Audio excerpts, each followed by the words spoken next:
Mom said there are 3 things I should always remember. Fluency is the ability to read with appropriate speed, accuracy, phrasing, and expression. Good readers read at the same speed at which they speak.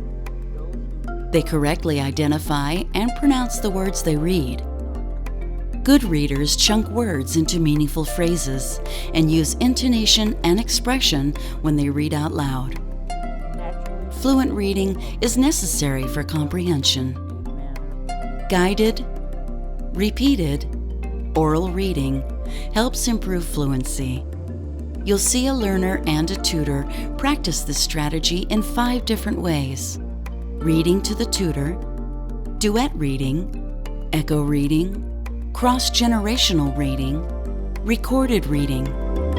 You'll now watch a learner and a tutor comparing 3 guided, repeated oral reading strategies. Reading to the tutor, in which the tutor provides help to identify problem words and engages the learner in discussion.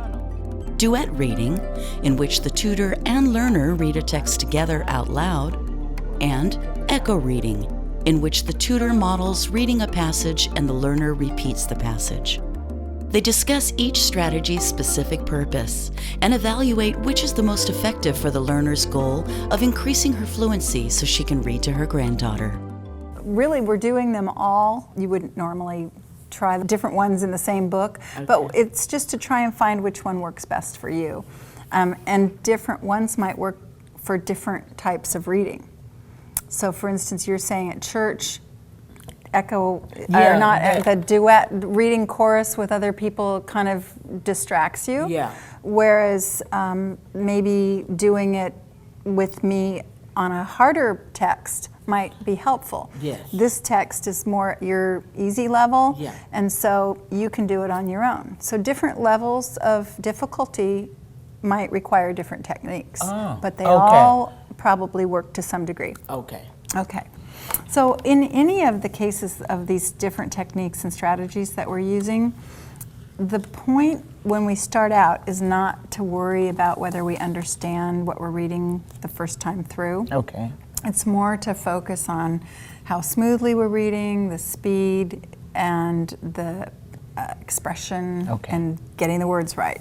Okay. And then the more you do that, you automatically start to understand what you're reading because the fluency is helping you with your comprehension. Okay. It's great that we can tell the difference right away when you've practiced these techniques, these 3 different ways. So the 3 different ways that we've done is you reading to me, and you said that that's the one you prefer so far.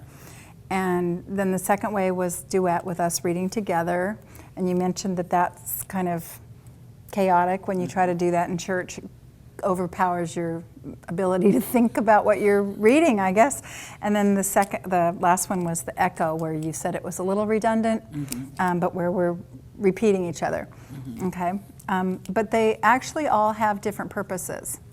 They're all to help with fluency, but some work better on different things than others. Okay. So the 3 things that we're working on are accuracy, speed, and phrasing and expression. And I know you noticed a difference on each of those ones that worked, but they work better for one thing than another. So the first one, when you were reading to me, the real goal on that one and the thing it works best for is accuracy. So you're gonna go for no mistakes, and that's the purpose. So depending on what you're trying to learn to read, that might be the best technique. Okay, the duet one, where we were reading it together, doing it in a quiet place instead of 100 people at a church, might be better with us just doing it in a quiet room where we can really focus on what we're working on. That one is best to increase your speed. And then the third one, where we repeated each other, echo reading, is to help with phrasing and expression, because you're hearing me model it for you over and over, and you're kind of picking up on those cues each time you read it. You're practicing that. You're practicing what you heard. So out of those 3, when you're just wanting to read to your granddaughter, which do you think would be the goal? Accuracy, or speed, or phrasing and expression? Accuracy. Accuracy. Okay. All right. What do you think she would say if I asked her that question? What was that other one? The phrasing and expression. Yeah, That's, phrasing. to Yeah, me, yeah. when you're reading to a child, you want to make the book come alive. Yes. So it's important to incorporate that too. But you will. Even if you make up a word. Yeah.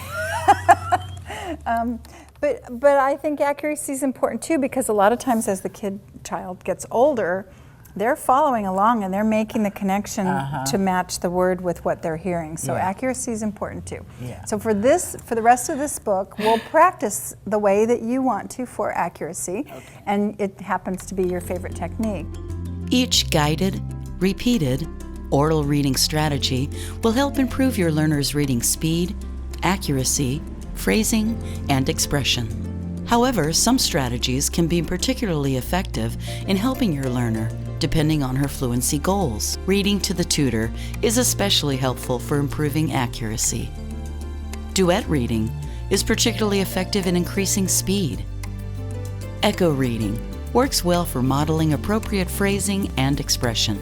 It's important to practice each guided, repeated, oral reading strategy by having your learner read the passage out loud at least 3 times. Provide guidance for how to improve fluency by assisting your learner when needed and modeling accurate, well-paced reading with appropriate phrasing and expression. The goal is for your learner to read as fluently as she speaks. You've seen a tutor do quite a bit of talking when explaining a new strategy. During most lessons, you and your learner would be equally talkative.